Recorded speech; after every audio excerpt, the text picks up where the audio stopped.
بسم الله الرحمن الرحیم. په پیل کې د خبرونو سرټکی. د افغاني کارولو او د اسعارو سرو زرو قیمتي ډبرو د قاچاق مخنیوي په اړه د ریاست الوزرا عالی مقام حکم.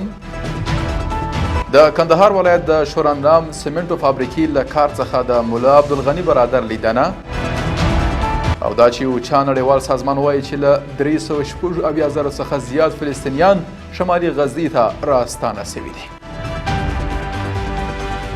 درنو لیدونکو سلام. د نن ورځ خبرونو ته ښه راغلاست. نن چهارشنبه د 1403 کال د سلواغۍ لسمه نیټه ده.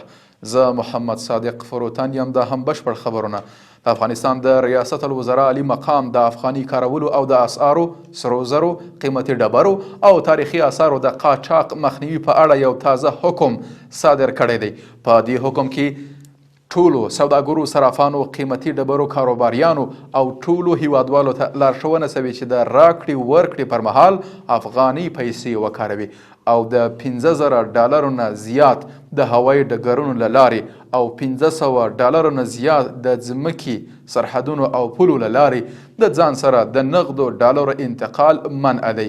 که څوک د دې حد نه زیات ډالر لیږدوي نو د سرغړونو په صورت کې به هر $1,000,000 په مقابل کې 1 کال حبس، تر 1,000,000 کم مقدار کې د هر $100,000 لپاره 1 میاشت حبس، او د هغو کسانو لپاره چې له ټاکل سوي حد نه کم تر $100,000 پورې لیږدوي 10 ورځې حبس ټاکل کیږي. هغه اسعار او سره زر چې له سرغړونکو څخه نیول کیږي د ریاست الوزرا عالی مقام د حکم تر مهاله به په افغانستان بانک کې ساتل کیږي. همدارنګه د سیمې هیوادونو اړوند اسعارو راوړل افغانستان ته منع دي.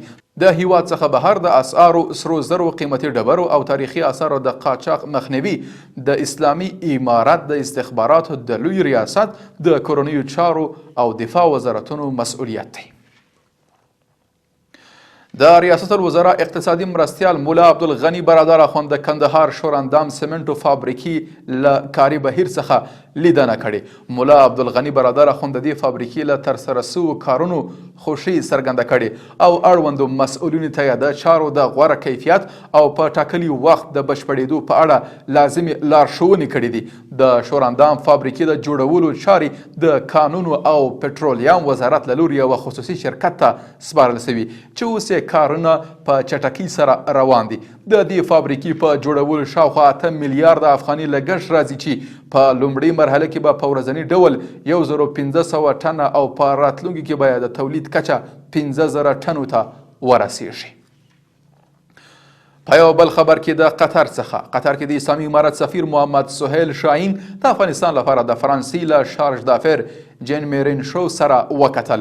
دوحه کې د اسلامي امارت سفارت وایي چې په دې کتنه کې د افغانستان او فرانسې په 2 اړخیزو اړیکو د روغتیا برخه کې پامکاري او د کابل هوایي ډګر د رادار اړوند مخکنیو خبرو د تعقیب پر موضوعاتو بحث شوی دی. او په پای کې د ملګرو ملتونو د بشر دوستانه چارو د همغږۍ دفتر یا اوچا اعلان کړی چې له تېرې دوشنبې راهیسې څه باندې 370,000 فلسطینیان د غزې شمال ته ستانه سوي دي. په همدې حال کې شمالي غزې ته راستانه سوي فلسطینیان وایي چې سیمه د نه پیژندلو ده او زیاتره ویجاړه سوې ده.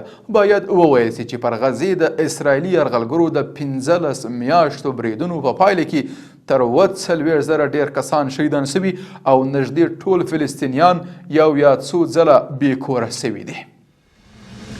قدرمنو لیدونکو له ملتیا مننه. تاسو کولی شئ د اوروج بېلابېلې خپرونې د دې ادارې د سوشل میډیا له طریقه وګورئ. تر بیا ښه وخت او ښې چارې.